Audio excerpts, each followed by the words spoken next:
Hi there, and welcome to the Cotswold Explorer. I'm Robin Shuckburgh, and welcome in particular to our 2024 Halloween special. This year we're taking you on a tour of some of the most haunted stately homes the region has to offer. We start today towards the northern end of this area of outstanding natural beauty, at Snowshill Manor, near the wonderful little town of Broadway. From here, we will slowly wind our way southwards, via, amongst others, the Cotswolds Wildlife Park near Burford, and into the deep valley that contains Woodchester Mansion near Stroud. Our journey continues past the equally secluded Owlpen Manor in the southern Cotswolds, before finishing at the enchanting Lacock Abbey near Chippenham. Join us if you dare.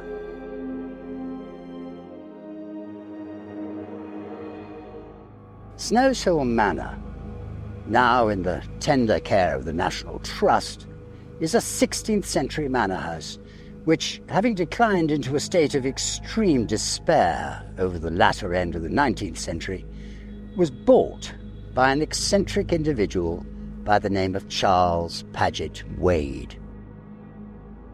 He'd seen an advertisement for the auction of the house whilst he was fighting in the trenches in Europe, and by some miracle it was still for sale when he returned from the war in 1919. He bought it at once and set about repairing the house, but leaving it entirely unmodernized. Instead, he kept it as a museum for his ever-growing eclectic collection of artworks, ephemera, clocks, and various other automata. Wade and his wife slept in the smaller dairy or brewhouse building, where his bed was decorated with a huge stuffed bat. A series of magical symbols were found in a room at the top of the house, and to carry out the repairs, Wade employed no less than 28 workmen who stayed in the attic during the week. After the first night, one workman flatly refused to stay another night in the place, claiming that it was haunted. Wade learned later of a story doing the rounds in the village concerning the ghost of one of the Benedictine monks from the nearby Winchcombe Abbey. When Charles Wade began his restoration of the first floor rooms, he sent a small piece of the wall timber to a well-known lady psychic in Brighton, without telling her where it originated. The psychic replied, "2 houses upon a steep slope, the larger lofty and mysterious. In the lofty house in an upper room late at night there is a girl in a green dress of the 17th century.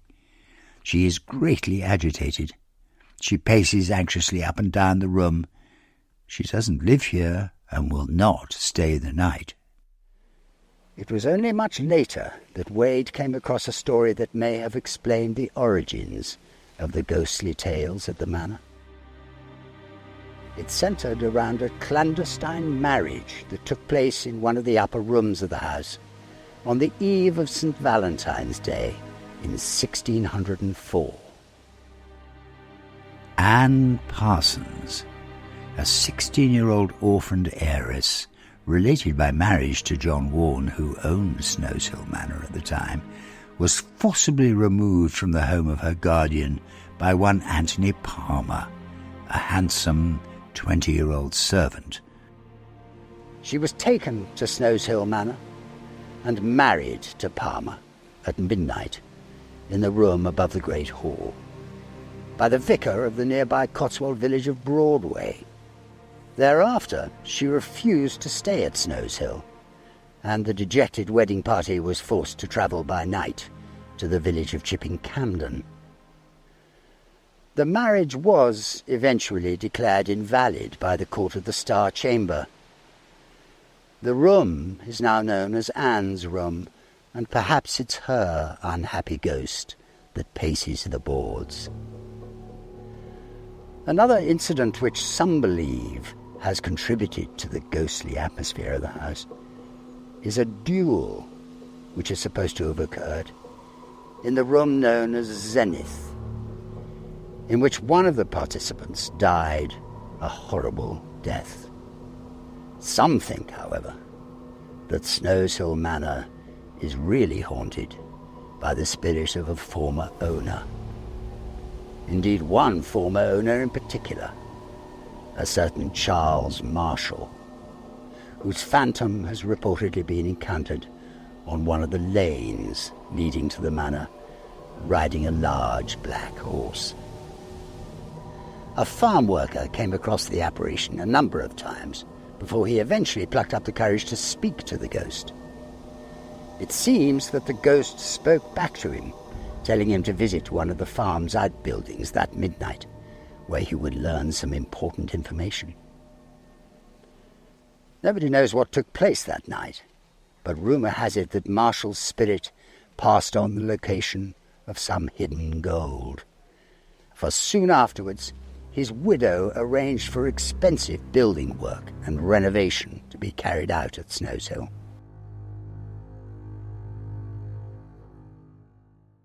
If you're enjoying our spooky stuff, don't forget you can get our Haunted Cotswolds guidebook, available as a paperback, on Kindle, and as an audiobook. The link is in the description. The village of Snowshill itself also has its share of ghostly tales and hauntings. Alistair Biles, landlord of the Snowshill Arms for the 10 years up to 1979, says he frequently saw a ghostly figure in the ancient upstairs part of the inn. Apparently the phantom could open doors and would so greatly disturb the pub dog that it would scamper downstairs to the modern part of the building, where it took shivering refuge. The strange figure often took the form of a hooded monk, but at other times seemed to have very little form at all, being no more than a mere misty shape. But a shape that could disappear through walls or closed doors on a whim. There are also claims of a strange presence in the lane that runs past the manor, and some of the older villagers refuse to pass by a particular spot after a certain time of the night. One or two local people think this ghost, like the one in the Snowshill Arms, and perhaps the one in the manor, is that of an unhappy monk, probably connected with Woodchester Abbey. The pub is one of the oldest buildings in the village, and in medieval times it is thought that the older part was used as a hostel for visiting clergy, amongst other, possibly less holy individuals. This is, after all, the centre of the wildest part of the Cotswolds, and highwaymen and footpads were a constant presence. We head a little way south now, dropping off the escarpment to the incomparable Stanway House. This amazing place will be the first of a new series all about great country homes in the region, and we look very much forward to giving you an extensive tour of the place with the owner, Lord Weems. For now, we have a brief but chilling tale for you, told to us by Weems himself. Not terribly long ago, there was a lady on her knees cleaning this floor. She was a little frail and elderly, and as she stood up, using this bench as a lever, she noticed above her these two paintings. Distinguished, bewigged characters. She thought nothing more of it. But then a few weeks later, the man who was in charge of the household went on holiday, and this lady was given the responsibility of looking after his duties. So she walked along this passageway to the end, to the staircase to get up to his rooms, and as she climbed the stairs, she looked up, and standing at the top, looking down at her, was this fellow that she recognized simply because she had seen this portrait. Now that's very interesting. I wonder if we'll meet them wandering around. Leaving Stanway, we're travelling southeast towards Burford. Just outside the town, south of the A40, we find the ever-popular Cotswolds Wildlife Park. With 160 acres of landscaped parkland and gardens, filled with every wild animal you can think of. Ross is surrounded by rhinoceri as we speak. In the centre of the park is a Victorian manor house called Bradwell Grove, which is said to be haunted by the presence of ghostly children. The Boxall family, who served as caretakers from 1994 up until as recently as 2002, reported that they would often feel small people snuggling up against them in their first-floor flat. They owned a rocking horse on which their grandchildren would ride, but this would occasionally rock as if an invisible child was using it. Other small, misty figures would occasionally be glimpsed in the room. There have also been reports of ghostly encounters in other parts of the manor house. On one occasion, after opening up the bar, the staff found chairs and glasses scattered all over the floor, yet none of the glasses had suffered a single chip or crack. A barmaid began to clear up the mess, but ran out of the room moments later, claiming that someone or something was hurling more glasses at her. We now head westwards to Nether Lypiatt Manor, a compact neoclassical manor house in the mainly rural parish of Thrupp, near Stroud in Gloucestershire. Built in the early 1700s by an unknown architect for Judge Charles Cox, with one wing added in 1931. The small house forms a perfect square of 46 foot on each side, with sash windows, tall chimneys, hipped roofs, gate piers and railings. Judge Charles Cox, sometimes, as it seems so often with our local judges, known as the hanging judge, married Mary Chamberlain, the daughter of Thomas Chamberlain of Warnborough, Wiltshire. The Chamberlains were descended from an ancient family called Freem, and it was this land that Judge Cox came to own after his marriage to the heiress Mary in 1693. The house has a beautiful set of wrought iron gates, and the folklore has it that Judge Cox had a case before him of a talented blacksmith accused of murder. It is said that Judge Cox offered the blacksmith a deal to make the most perfect iron gates or be hanged for your crime. The blacksmith agreed to undertake this task, despite the judge adding that if the blacksmith were, in the judge's opinion, to fail, he would be hanged anyway. Under the threat of being executed, the blacksmith spent several weeks making what he felt were the perfect wrought iron gates. When the gates went up, Judge Cox went to examine them, and after a long search found a small imperfection. Astonishingly, the blacksmith was hanged despite the deal and his very best efforts, but not before he cursed the judge along with his house and lands. Any bad luck that the occupants of Nether Lypiatt encounter is to this day blamed on this curse. Not surprisingly, the judge was hated by all blacksmiths, but it does seem he was very fond of animals. His favourite sentient being was his white horse, named Wag. Under his protection the horse lived to a ripe old age, and clearly demonstrated that he was a very clever animal indeed. The staff at Nether Lypiatt would attach panniers to the horse's saddle with shopping lists inside, and Wag would make his way over to nearby Stroud. The shopkeepers would greet the horse, look for the lists, then put the listed items into the panniers. Wag would then return to Nether Lypiatt with the shopping completed. There is a bronze obelisk amongst the trees by the house with an inscription which reads, "My name was Wag that rolled the green, the oldest horse that was ever seen. My years they numbered 42. I served my master just and true."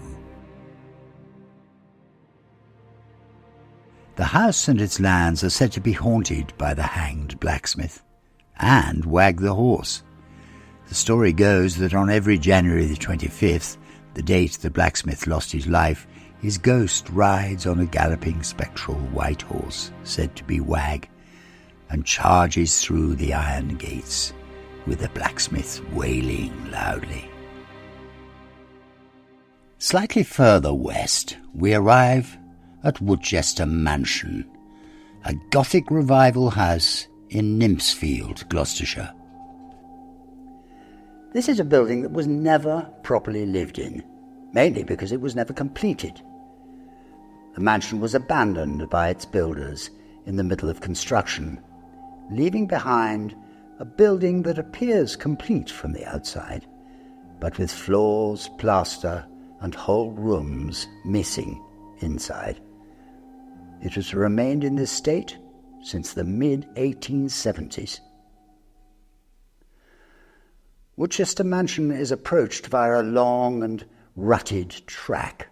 It meanders through a tranquil valley where after every step taken you feel the modern age slip further behind you.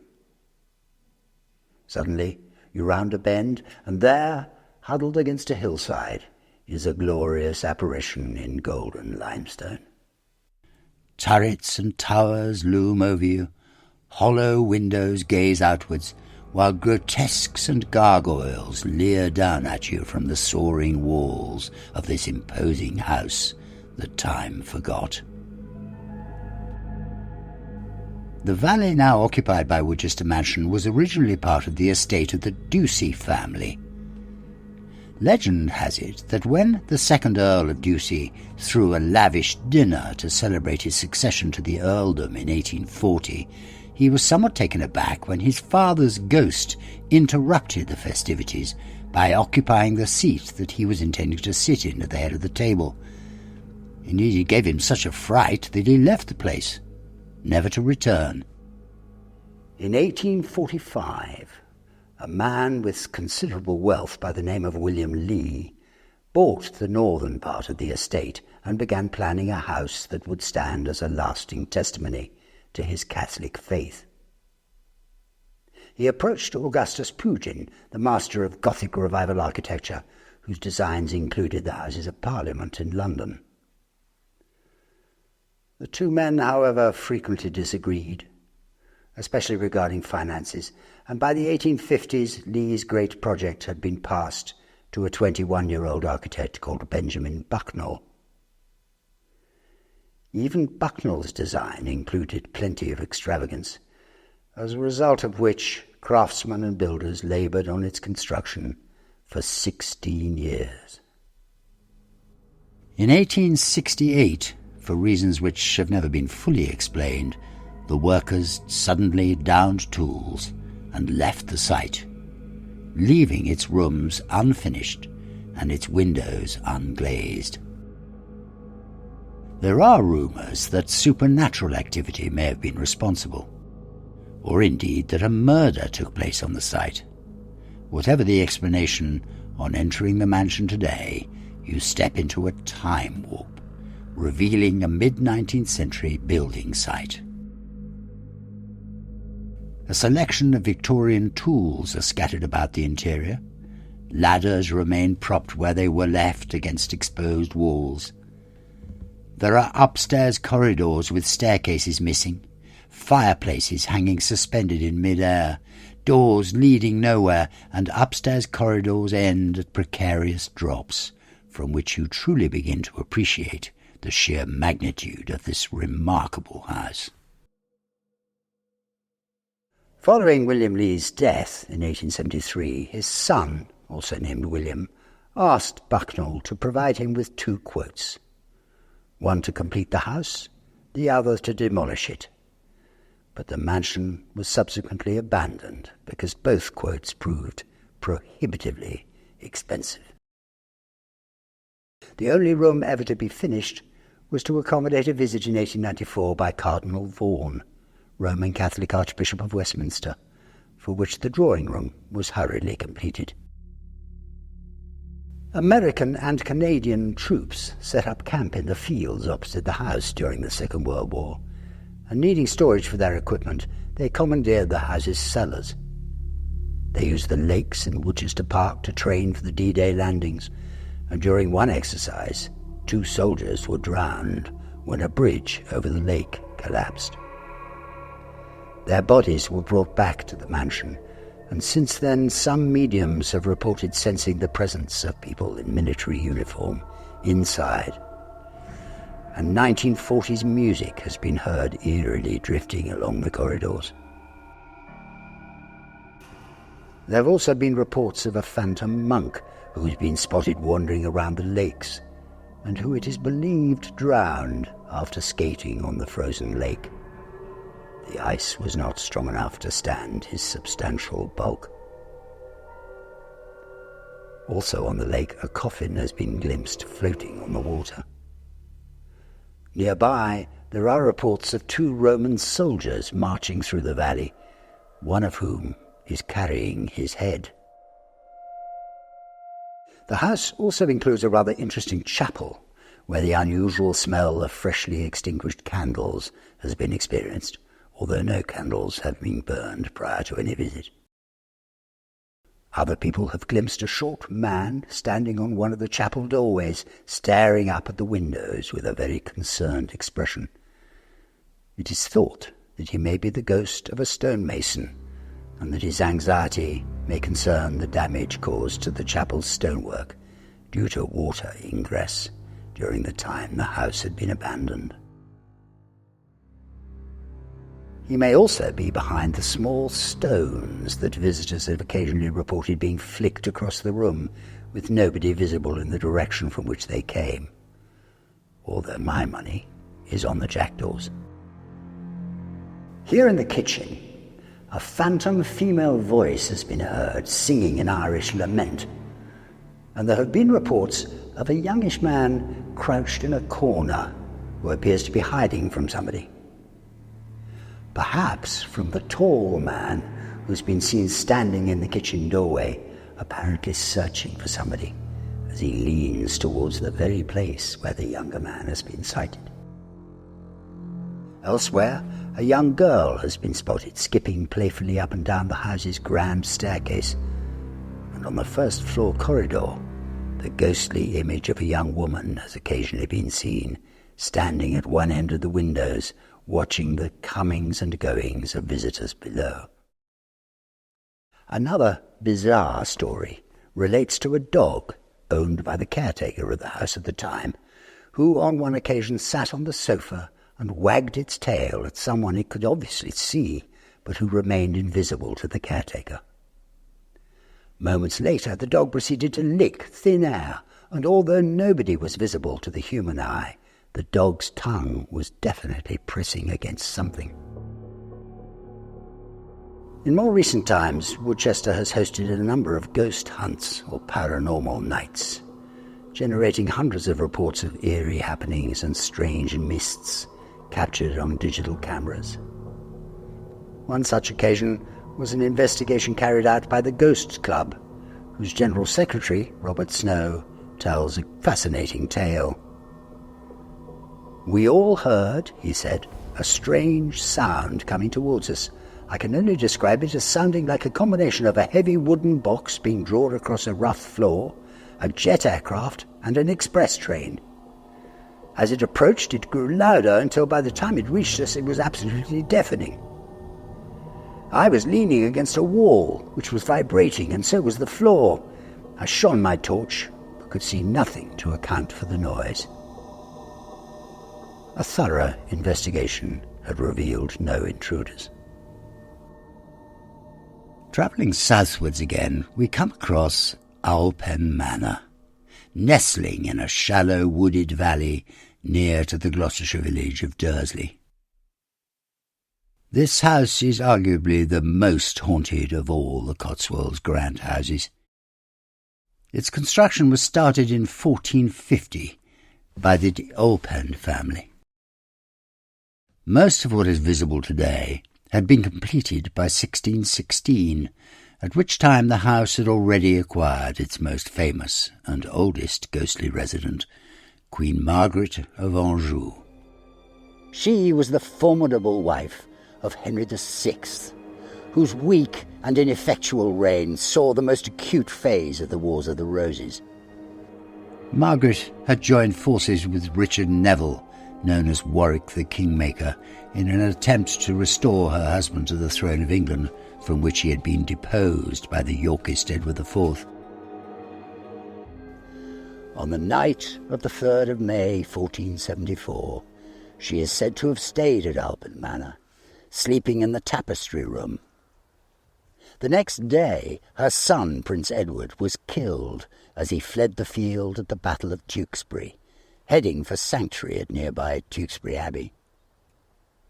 It is said to be the shock of Edward's death that brings the Queen's sad spectre back to haunt the rooms and corridors of Owlpen Manor, where she spent her last happy night with high hopes of victory. The most likely time to see the ghost is the 4th of May, the anniversary of the battle. During the Second World War, the lady owner of the house agreed to the billeting of several young evacuees. On the morning after their arrival, the excited children asked her why she wasn't still wearing the beautiful dress they'd seen her wearing the previous evening. Since she had certainly not been wearing such a dress, she asked them to describe it. Their descriptions matched the type of dress that a refined medieval lady would have worn, and the owner was able to explain to the children that they had been welcomed by Owlpen Manor's illustrious ghost.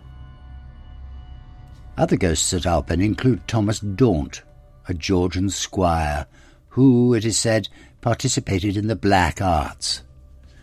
After his death, his study was sealed up, but in the 1830s it was broken into by one Parson Cornwall, and all Daunt's books and papers were removed.